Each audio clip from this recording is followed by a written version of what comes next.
Welcome back to Football on the 40. Texas Longhorns are into the college football playoff quarterfinals after a big win at home against Clemson in Austin. It's crazy to think that we could have three more games this season. Let's hope that happens. Sark and the Longhorns are preparing to play Arizona State next week, this year's Big 12 champions in the Chick-fil-A Peach Bowl in Atlanta. This will be the second time this season that we've played in Atlanta. Here's hoping that we fare better this time around. As always, I'm joined by my co hosts, Andrew and Kevin. This podcast is produced by Hamilton Leiser. Fellas, let's get into it. We're coming back after a nice, week and a half off. We've gotten Christmas in between. I want to hear how y'all's Christmas was, what y'all did for it. Kevin, we'll start with you first. We stayed put. We're kind of on baby watch, so didn't travel, but the in-laws came over and we had a regular, holiday meal. It was a little quiet. Hayes really enjoyed opening his presents, but yeah, overall it was good. How about you, Andrew? On a scale of like 1 to 10, not necessarily like nervous scale, but like anticipating delivery, if that makes sense. Scale, like where are you right now? 10 being like babies coming. Babies, I should clarify. Probably a four. It's not, critical. We're not getting a whole lot of like biological signals that it's going to happen tonight by any means, but just risk-wise, we can't really go anywhere. Um, and the first time this happened, I was like gunning for it. Like, I want this baby to come right now. Like, I'm tired of waiting because 9 months pass by or whatever. You get a little anxious for it. This time, I'm like I'd be okay if, these were late or like I wish I had 2 more months. So, not that we want to put it off, but I'm not exactly like, come tomorrow, if you know what I mean. Yeah. I'll put an award win in with Laurel. I'll let her know. Yeah. I'm sure she can wait a couple more months. I feel like she would say the same. Yes. Andy, what about you? How was your Christmas? It was good. It was good. We were in Houston, spent time with Mary Page's side of the family. So that was good. Saw some her family friends. Just kind of had a chill Christmas as well. My side of the family is coming up tomorrow, so I'll be fun getting to see them and spend some time with them for just a little bit. And yeah, overall went pretty well. Beasley. Um, Surprisingly, he got more gifts than like we were anticipating from like other family members, which is awesome. Happy for him, but he was definitely very spoiled this Christmas. So hopefully he doesn't get that in his head going forward. But he's also two, so he probably is not going to remember this Christmas that well. But yeah, Nice. he definitely had a good Christmas. But Bo, Nice. how was your Christmas? Yeah, it was good. But before I go, Andy, same question to you on Baby Watch, 1 to 10. What is your scale at? Well, not having twins, so it's a little bit different than Kev. I think four is like a good number. We're about a month away right now, so we're definitely in the home stretch. We had a C-section last time, so it's a little kind of different, but Mary Page could still go into labor. We could, have a C-section a little bit earlier, but in my mind, like I'm just thinking it's going to be at that time. So, Yeah, um, makes sense. yeah, If I could be wrong, but we'll see. if ours and your C-sections go as scheduled, I will lose the bet on the next, friend group guy to have a baby or the first one to have two kids or whatever. Because Laurel's scheduled for like a week before Mary Page, so I'm hoping for a little shakeup so that you are the first one with the second kid. We'll have live odds going throughout the Yeah. next few weeks.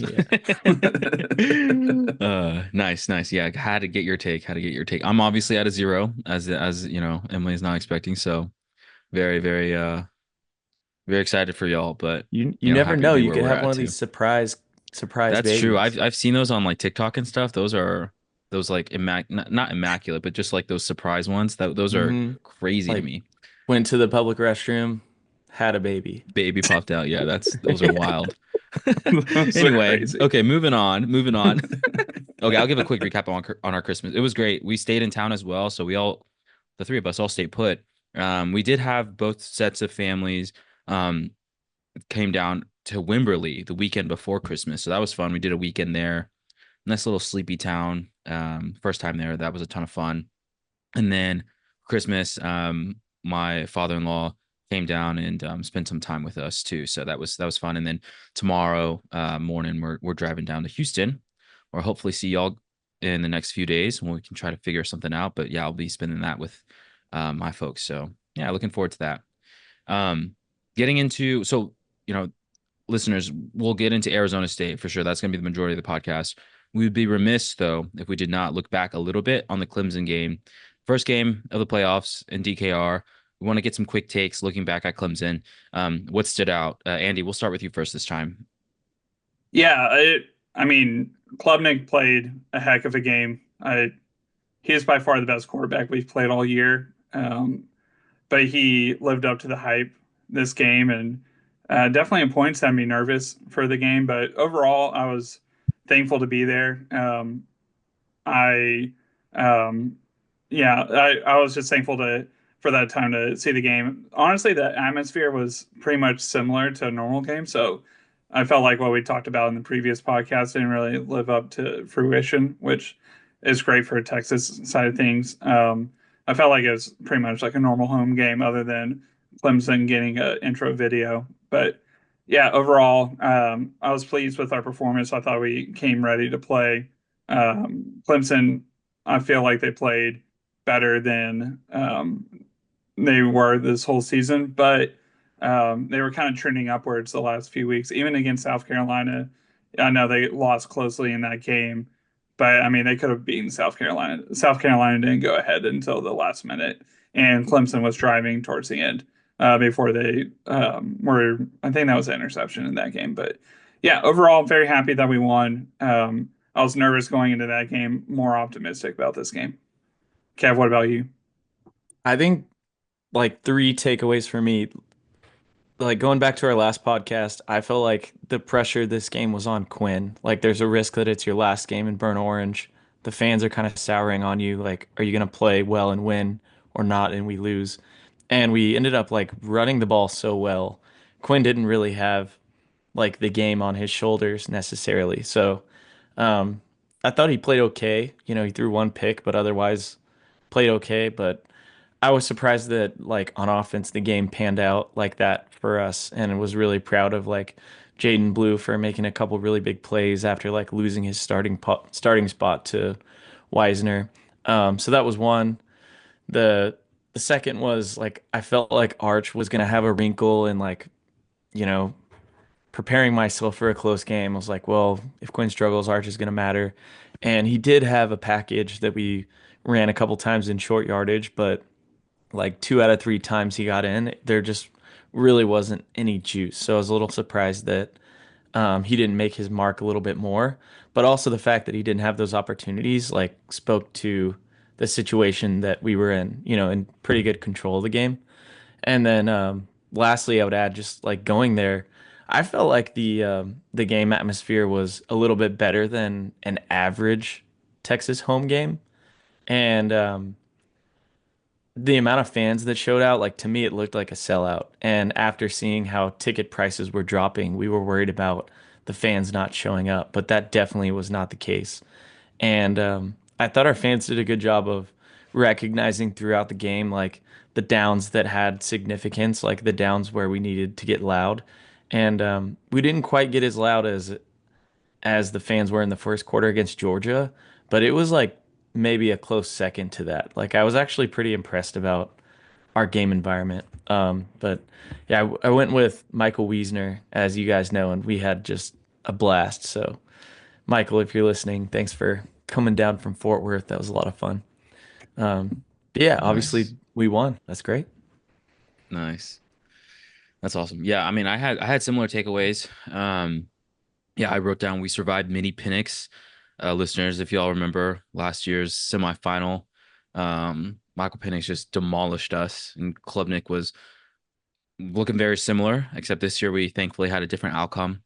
which I think speaks to the you know the culture of the team and the fight and like Kevin was mentioning, some really well timed runs, especially when it got to very very close, like a one score game towards the end. My second one was our O line is good. And I just think Georgia's our kryptonite. Andy, you've called it out before. You know, I think we're just mismatched against them, I guess. Like you've mentioned previously in the season that we have a talent disparity against them. And I think I'm not scared of any other team now, sans Georgia, for our O line. So hopefully that comes to fruition against Arizona State when y'all preview the matchup in the trenches. But I'm going to it with a lot of confidence in our O line. And my last one is, yeah, y'all have touched on this too. I wrote down Quinn is Knuff. Quinnuff. If y'all have seen the Barbie movie, which Andy, Kevin, I don't know if y'all have, I listeners, y'all have. may have. I There's have, this yeah. line that's like, Ken goes on his journey and he says that he's Knuff. I think that Quinn is Quinnuff, and I think he played well enough to win. And I think that if all of our other cylinders are firing, like Kevin said, the run game, our defense will travel, he's quit enough to win a national championship. So that was a big takeaway for me coming out of the Clemson game. So uh yeah, I'm fired up for the rest of the hopefully the 3 games that we have left in the playoff. And we'll go into Arizona State now with a quick 5 fast facts. So Andy, why don't you take us away? Yeah, for sure. First, before we start this segment off, Kev, I got to ask you, do you still have your Arizona State t-shirt? Do. And I wore it a couple days ago, and like the light bulb went off, like, oh my gosh, we're finally playing this team. But yeah, I went through a phase where I was like buying some, not a lot of clothes from like consignment stores and thrift shops and whatnot. And I found this shirt that just fit really good that happened to be an Arizona State t-shirt. And you know, I wear it every now and again, but it's just kind of funny that I have that random t-shirt. I remember that shirt. I remember that shirt from college too. It's a good shirt. It's a good shirt. So, obviously you won't be wearing that on the first, but yeah, it was just kind of a random thing out there. But yeah, let's kind of dive into Arizona State a little bit more, just about their university. Number one, some people might know this. I knew they were the biggest, but I didn't know by how much. Arizona State is the largest enrollment in the U.S. And nearly 80,000 students on campus. Now that's spread out across several campuses in the Phoenix metro, with the primary campus being in Tempe. But essentially, there are about 80,000 on-campus students that go to Arizona State. And if you include their online enrollment, which is almost like 70,000 students, then it's over 150,000 students that attend Arizona State on an annual basis. So just an insane number. Huge university. Not going to talk about enrollment, like admission stats or anything like that, but just a ton of bodies there. Yeah, number two, kind of going along with this, kind of makes sense. Arizona State has the most international students in the U.S. Obviously, if you have the largest student body, you're probably going to have the largest amount of international students. Number three, I thought this was interesting. I had no idea about this until I researched it. But Arizona State was founded as a university 27 years before it became a state. So, yeah, to me, that was interesting. I don't know how that would have worked back then, but it did. So, not football related, but for the last couple of years, and they stopped this year for the first time, but from 2022 to 2024, the Arizona Coyotes, which is they're now defunct, but um, they were the Phoenix area hockey team in the NHL. They since moved to Utah, but they had issues with their lease at their old stadium. So they played at Arizona State's hockey arena for a couple years, which only holds like 4,500 fans in the arena. So that was by far the smallest arena out of any pro major sports in the U.S. But people said it was like a very intimate crowd and it was actually a cool atmosphere. But yeah, I can't imagine going to like a professional sporting event, a major professional sporting event in the U.S. and being at a crowd that small. But that's just, I guess, how things go. And then lastly, like we always do, got famous alumni at Arizona State. Got Jimmy Kimmel, David Spade, Barry Goldwater, the old Republican presidential nominee in 1964. Al Michaels, did not know that. Kate Spade, for all the ladies out there, she went there. Phil Mickelson, John Rahm, Barry Bonds, James Harden, Pat Tillman, obviously made famous, sadly, about 20 years ago for his death. And I think that was in Iraq, but it could have been Afghanistan, one of those two. But yeah, overall, guys, just anything that caught your eye about Arizona State? I think just the amount of notable alumni they have, like we've been doing that for every game, and I can't remember that many, celebrities and sports stars. That's a lot of people. But also, if your enrollment is well over 100,000, like the stats just work out that you're gonna have more famous people, I guess. That's also crazy that they have over 150,000 enrolled, including their online university. That's wild. Trump University wishes it could have been that, I guess. Yeah, agreed on the notable alumni. I also, Andy, did not know that Al Michaels went there. Um, I mean, I only knew a few of the ones you mentioned actually went there, like James Harden. But yeah, echo what Kevin said. And Andy, I know you didn't touch on like the acceptance rate, but I remember when I was applying to colleges and when we were all like, I think they boasted like the highest acceptance rate by far. And so I was like, okay, well, if I don't get in anywhere, I'll at least get in there. I mean, I didn't end up applying, but I was like, wow, that is, I think it was like 97% or something ridiculous. But that's that's how you get the largest enrollment in the nation. So Yeah, you need to get it's one way to do it. bodies. You got to get Yep. bodies somehow. So. Yep. Exactly. But yeah, let's just go into their football side of things really quick. Started in 1896, record all time, not bad. They're 600 all time, so with 643 wins. So pretty good win percentage. But they've only been like in a major power conference since the late 70s. So, their winning percentage is kind of inflated a little bit. But 18 conference championships all time, no official national championships. That they claim a couple unofficial, but it doesn't count.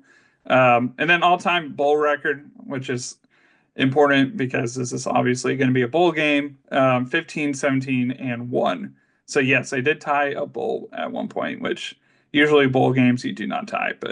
Um, but yeah, overall, good, not great football program, like historically. And but right now they're playing well and got to give kudos to them. But guys, let's kind of preview where the game's going to be played, what day it's going to be on. Bo and Kev, whoever is going to take it on, go ahead. I got it. So the game's on January 1st. It'll be a noon kickoff at Mercedes-Benz Stadium. Like we talked about, the game will be on ESPN. And very importantly, this is an indoor stadium. So there will be no wind and no rain. Highlight an emphasis on the no wind, especially for our special teams play, which we need any boost we can get. And, and this is mainly for me, Quinn, not having to think about Quinn throwing into the wind will be very, very welcome as well. So looking forward to that. It'll be hopefully a great start to 2025. Kevin, why don't you take us into the season so far that Arizona State has had? Yeah. I like your point there about like a great start to 2025 because I was thinking about analogies with like New Year's resolutions and I was like, is January 1st going to be like the day where we have like high aspirations for the new year, but we're like really hungover or like didn't quite meet our goals the first day of the year? Or will it be, a good start for our New Year's goals? So we'll get into that here. Um, I didn't know Arizona State started playing football before the year 1900. That's pretty crazy. But This season they're 11-2. They have won the Big 12 championship. They were one of those teams that were vying for a conference championship after a lot of realignment over the last year. They've beaten Wyoming, Mississippi State, Texas State, Kansas, ranked Utah, Oklahoma State, UCF, ranked Kansas State, ranked BYU. They lost me money. Arizona, and ranked Iowa State. So their two losses are Texas Tech, the fourth game of the season, and Cincinnati when their starting quarterback was out, I think hurt for that game. So couple dings on the schedule, but to win the Big 12, which is a enlarged conference this year that had a lot of parity, is pretty impressive. And they've ended the season with another ranked win against Ohio State in a pretty impressive fashion, beating them by almost 30 points. So definitely a formidable opponent. It's also like a story that fits really well in the college football like NIL transfer portal environment because they've had success with essentially a brand new coach and in a program that self-imposed a bowl ban just last year after NCAA recruiting violations. So like we'll get into who the coach is now and like why and that changeover, but this isn't a program that's had a lot of stability in the last 5 years, especially, and they've taken advantage of the transfer portal and like the flexibility with the new environment in college football to really turn it around like really fast, which is admirable. So there are some Texas players that are familiar names on the Arizona State roster. Andrew, can you just explain like who those guys are? Maybe names that our listeners will recognize. Yeah, for sure. So, uh, I will say a lot of these guys are not huge contributors to the Arizona State team now, but there's definitely some big names that um, played at Texas and eventually did transfer over.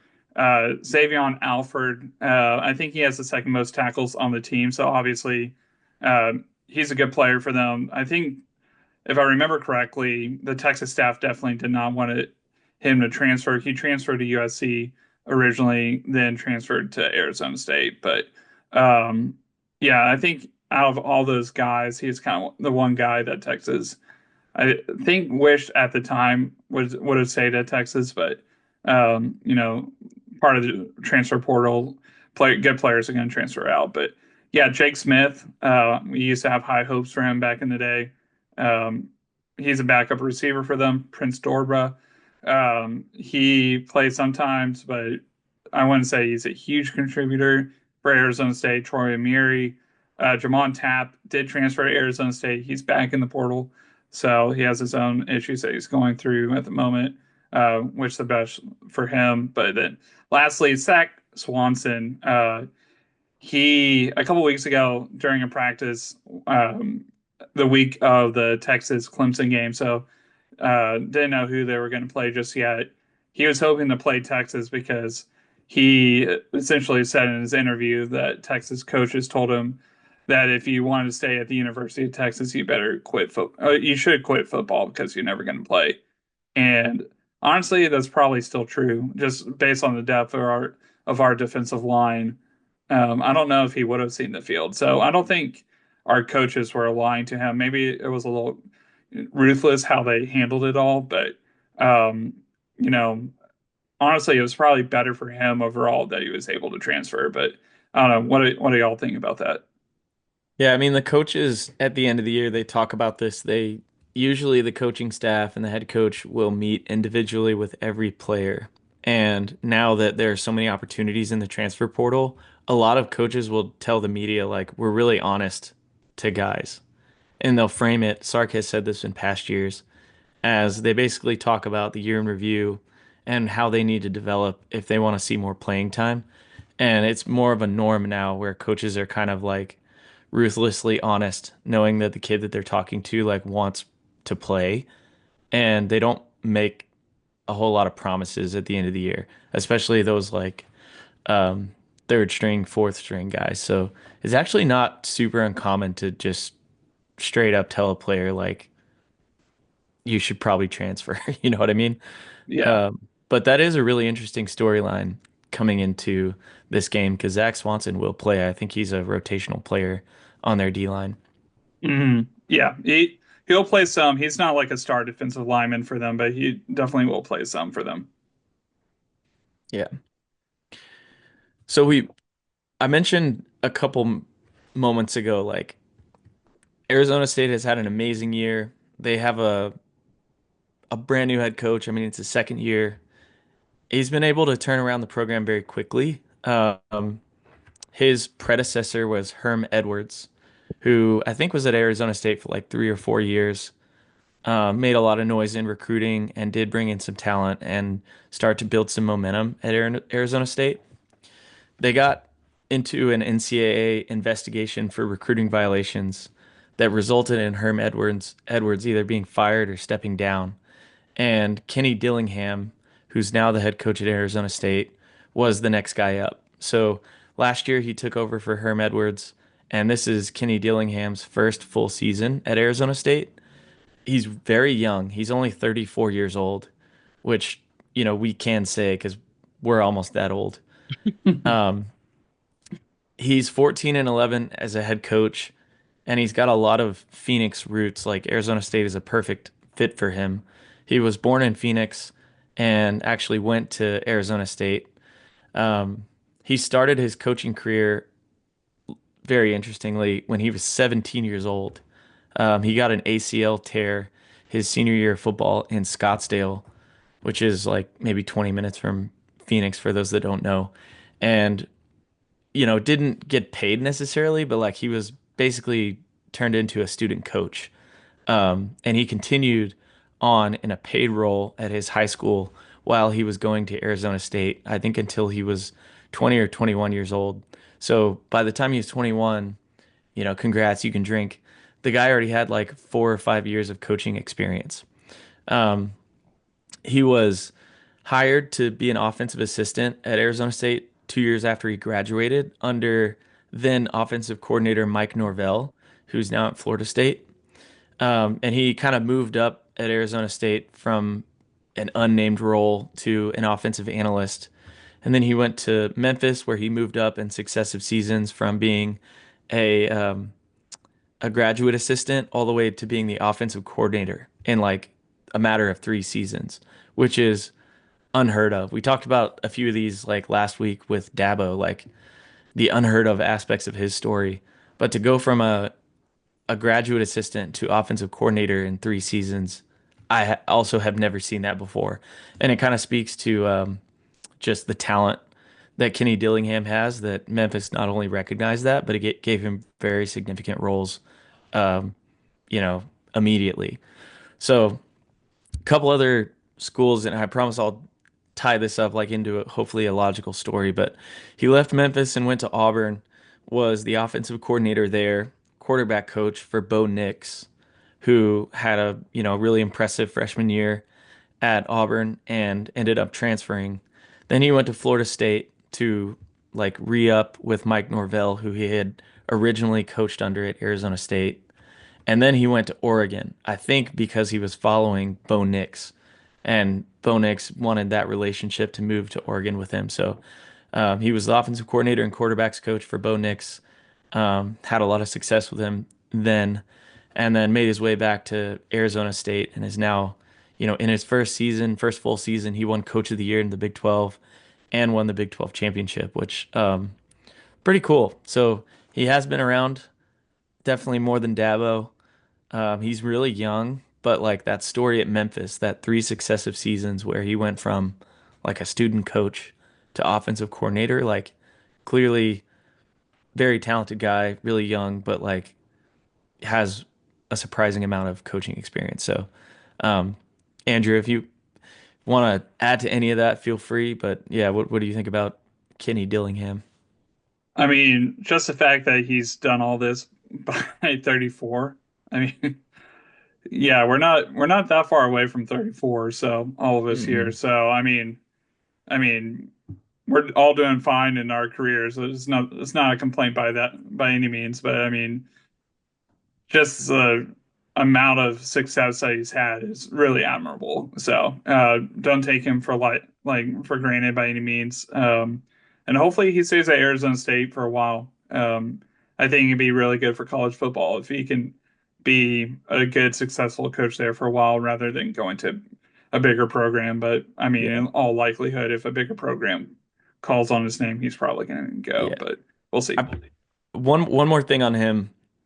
You would think a guy so young, like maybe is in the role and on the sideline, he feels like he has to behave a certain way, like has to act like a head coach, become someone else. But to me, I've watched a couple games of Arizona State this season, and Dillingham is like a really fiery guy. Like he's kind of like a Kirby Smart light. Kirby's known for just going ballistic on the sidelines, and Kenny Dillingham's kind of the same way. Like he's not really reserved. Um, he's really up and down with his emotions and like really animated too. So I don't know, watch that on TV as well. But interesting guy, and he's clearly just getting started, but has already done a lot. On offense, Andrew, what's Arizona State gonna bring that we should know about? I think the guy that everyone's circling right now is Cam Skattebo. He's a beast of a running back. He is one of the best running backs in the country right now. And yeah, he's a tough guy to bring down. Sark kind of mentioned it in his press conference. He's like, I was hoping he was kind of more of a physical bruiser type of running back that's kind of just one dimensional. But he's like, he has a lot of aspects about his running ability that kind of terrifies you while planning a defense around trying to stop him. So, yeah, he's quick with his feet.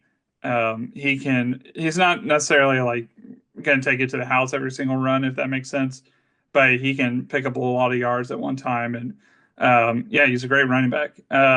He went to Sacramento State for a couple of years, which I thought that was interesting. He was in the FCS and did well at Sacramento State, and then transferred last year. He did all right at Arizona State last year, but not nearly the success that he's had this year so far. Has been given a lot of responsibility this year. Levitt, we'll talk about him in a second. Not a bad quarterback by any means, but it's definitely Scataboo's offense, and a lot is placed on his shoulders. Um, but he's still averaging 6 yards a carry and having over 250 yards or 250 carries on the season. So getting a lot of touches. I mean, over 20 touches a game. Yeah, I mean, he has a lot of responsibilities on his shoulder, and I mean, he's been able to hold up this team. So yeah, he's a heck of a running back, and it's going to be a challenge for Texas to stop him.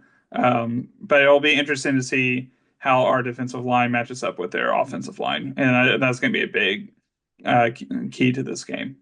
Yeah, agreed. Just one more point on their rushing attack in general. It's really good. It's better than ours. They average 198 yards per game rushing. And if you watch the Big 12 championship, like they would have won if Scatterby wasn't playing, I think. But the margin that they won by, almost beating them by 30 points, I place on Cam Scatterby. He's like a beast. Um, I think he's 5'11", and on TV, I don't know what he's listed at, but it looks like he's about 230 pounds.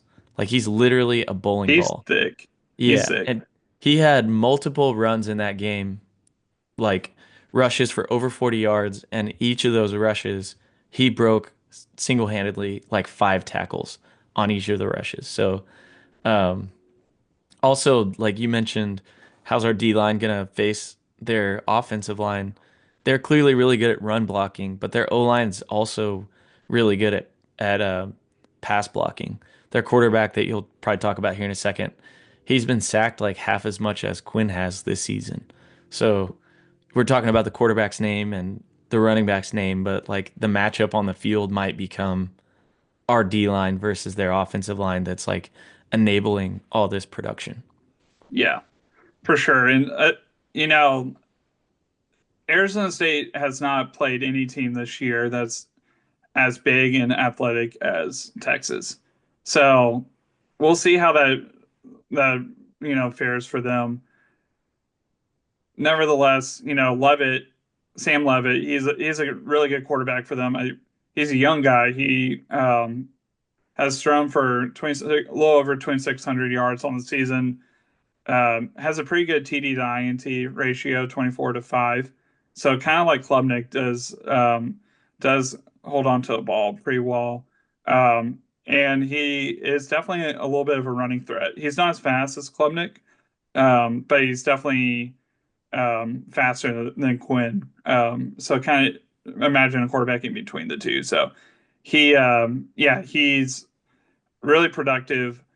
A bummer for Arizona State, though, is that their top wide receiver, Jordan Tyson, who has an NFL future most likely, hurt his shoulder in the Arizona game, and he's out for the rest of the season. So um, they're going to be missing their like big time target, but they did well in the Big 12 championship without him. Um, so yeah, well, that's something to keep an eye on. And yeah, Levitt's definitely a very good quarterback, above average for sure. Anything more on him, Kev? He's just not a liability, and he's consistent. Like they didn't lose a single game at home this season, and also one of their losses was when Sam Levitt was injured and wasn't playing. So, um, yeah, you compared him a little bit to Cade Klubnik, but it is very similar. Like their offense is good, their quarterback doesn't turn over the ball, and they have, a 30-pound bowling ball running, gashing for 50 yards a couple times a game. So I view their offense as like a little bit one-dimensional in that like their rushing attack is what I think we will go after and try to shut down. But also if it turns into a game where it's the ball's in Sam Levitt's hands a lot and he's passing a lot, he's good at that. Like he only has 5 interceptions on the season, like you said, which is half as much as Quinn. And his QBR is better than Quinn's. So based on stats, like he is, maybe not a recognizable name nationwide, but a threat to our defense for sure. Yeah, definitely. Let's go to their defense a little bit more. Cav, what do you got? I just looked at, overall stuff. So probably their most standout statistic is their turnover margin. We just talked about how their quarterback takes care of the ball. The defense goes after it. They have 22 turnovers on the season. 15 of them are interceptions. And overall, I think their turnover margin is like 15 or 16, which again is another stat area where I think they're doing better than we are, or, you know, they're matching what our great defense has done. Um, and then the other thing that I would say is comparing them to Clemson. They're a better ranked defense than Clemson was. Clemson was around 60th ranked. Arizona State's like 29th or 30th.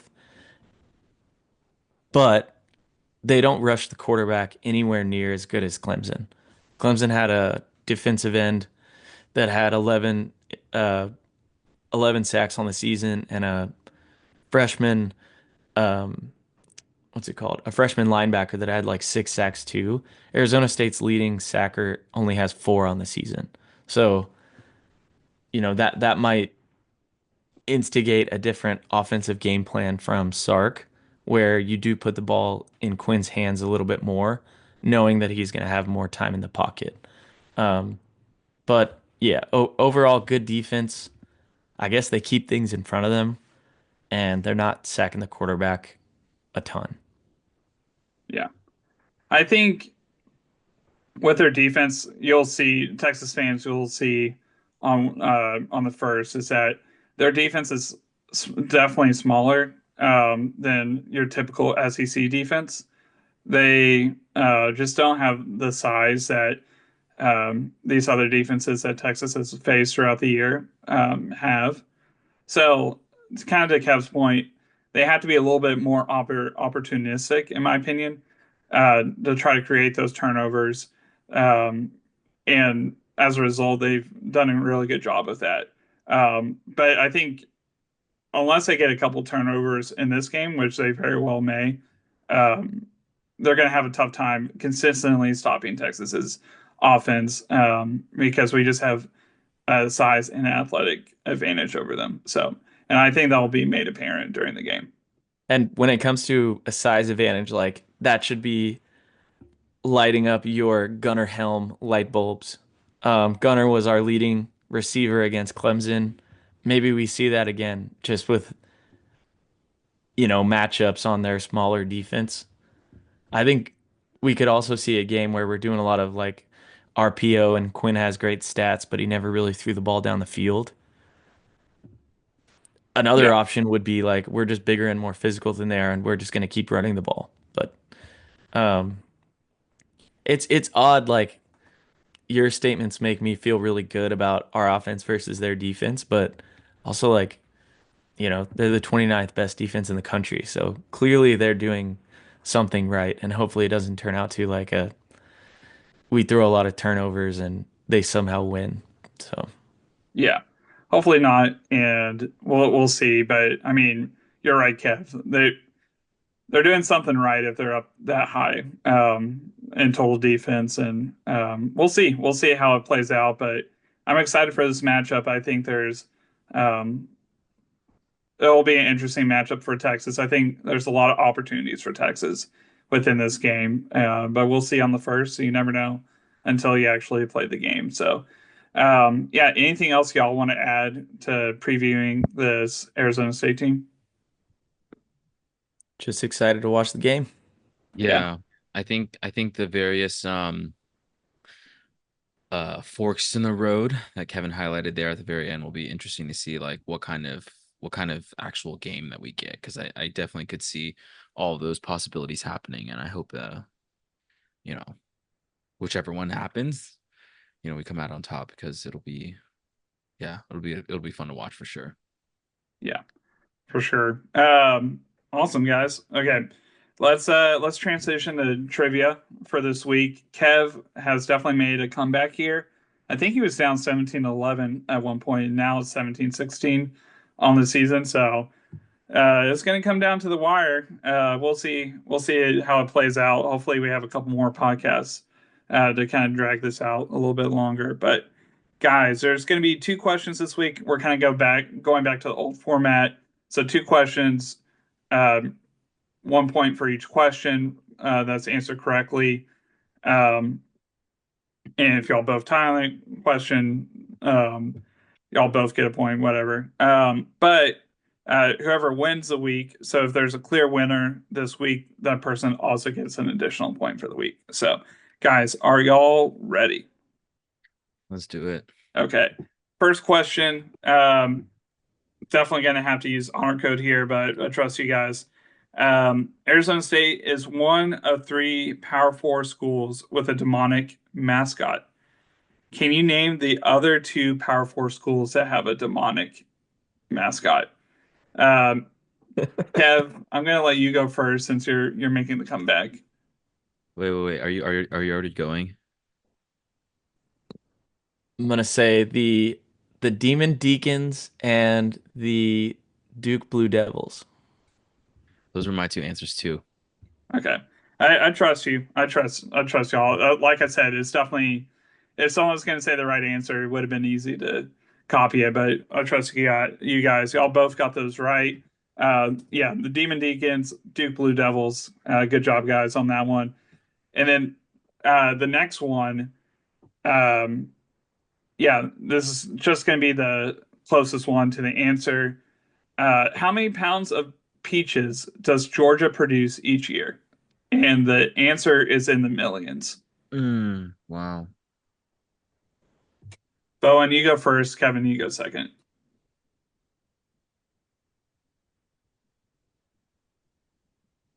I'll go 38 million. Okay. Mm, My mine was 8 million. I went a lot lower. Bowen, you got it right. Dang. Nice. It's 130 million peaches a Oh year. gosh, that's so much Wait, more, but we'll take pounds it. or Yeah, peaches? sorry. 130 million pounds of peaches each year. Okay, okay. I need to clarify that. Sorry. Wow, that's impressive. Yeah, 130 million pounds, which was interesting because they yeah, they produce they're the third highest state and with the number of peaches. South Carolina actually produces more, and then California produces way more than Georgia and South Carolina. But Georgia is known as the Peach State. That's why it's called the Peach Bowl. But yeah, so Bowen, good job this week. I guess you got 3 points there. You're up to 20. Kev, you got a point there. So it's 20 to 17. We'll see how the season goes going forward. But Kev, I think there's still opportunity for you. I'm optimistic for you. That could be it for me. It's been a good year. Nice. That was clutch. That was clutch. Thanks, Andy. Yeah. Yeah, that's really great branding by Georgia. That they get Peach State even though California dwarfs them. Um, but yeah, anyway. Okay, on to betting corner. Um, folks, it's been kind of the same storyline all season. It hasn't been pretty. It's still not pretty. Last week we fared okay. There were not any um drastic losses. I was down about a unit and a half, which is basically even. Kevin was down a little over 2 units, which could have been good, but just a few that didn't go his way. And Andy was at under a quarter of a unit, so down. For the total, Andy is just -1 unit down for the season. So the the go against your gut strategy has really been pretty solid so far. You've been able to do a whole season with just -1 unit. That is a ton of fun. Kevin and I are neck and neck for the race to the bottom. He's at -27.4 units, and I'm at -25.9. So this is really going to come down the wire. We still have, hopefully, like Kevin was saying, hopefully there's still 3 more games left, and this isn't the last pot of the season. But if not, we got to lay it all out there. For the game, despite it being a quarterfinal match, Vegas still loves us. It is on neutral site, but we are -13.5. So Vegas is expecting us to win by nearly 2 touchdowns, which is quite a large margin. It was pretty much the same against Clemson, except that was a home game. And, we'll see what happens here. The total is 52.5, which isn't anything notable, I guess. It was around the same with Clemson as well. And if you like Arizona State as an underdog for on the money line, they are 4-1, so +400 on the money line. So we'll start with this game first. Kevin, we'll go to you first. What are you liking for this game? I just changed my bet because I need to make a leap, not, inch forward. I think we're gonna cover. I'm gonna go 2 units that we cover the 13 and a half. I feel like I'm gonna tell you what I hope happens, and then I'm gonna bet on it. Quinn looks amazing. Like Andrew's saying, we're just physically better and bigger, and we gain like a lot of momentum. And media is talking a lot about Texas in the first couple weeks of the year. So, um, I think my gut says we don't, but I really want us to, and I want to go down. My wallet and my heart need to go the same direction after this game. So yeah, I'm gonna go Texas covers. Okay, So are you nice. going against your gut? He can't Yeah, tell what his gut's saying. yeah. My gut says we don't cover, and it's just closer than we think it's going to be. Because I think I'm a pessimist, but we can have a whole different podcast about that. But yeah, I think it is against my gut. Hey, welcome to the better life, Kev. Welcome to the better life. Yeah, with this game, I feel like I feel pretty confident about the over. Either I think two things happen. One, Arizona State keeps it a close game, and in order for them to keep it a close game, they're scoring a decent amount of points because I think we're going to score a decent amount of points against them, or we're physically dominant. We just control them and we just blow them out. I think those are the two most realistic game scenarios. So I feel pretty good about the over. Obviously, that means I'm going with the under. So give me 2 units on the under for the game. Nice, nice. Okay, I like totals as well. Um, I'm doing split totals. So I'm doing the over on the Texas total, which is 32.5. I'm doing 5 units on that. and I'm doing 5 units on. I definitely have not made money on this bet, but it is just way too tempting. I'm taking over half a point first quarter for Arizona State. It is minus 165, so not a great return, but this is a sucker bet for sure, but I'm just I the over half a point, like 1 point is just staring at me in the face. And so I am interested in taking that. So I'm doing 5 units on that as well. So all my units this week are on this matchup, and I'm hoping for lots of points. Lots and lots of points. So that'll do it for me. What do you guys like in the other slate of games? Andy, we'll bounce back to you first. Anything out there that you like?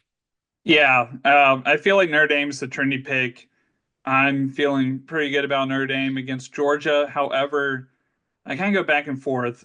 Their offense, I think, is going to struggle against Georgia to a degree, but they also have the type of quarterback that you need to beat Georgia. I think one with a little bit more mobility with Leonard.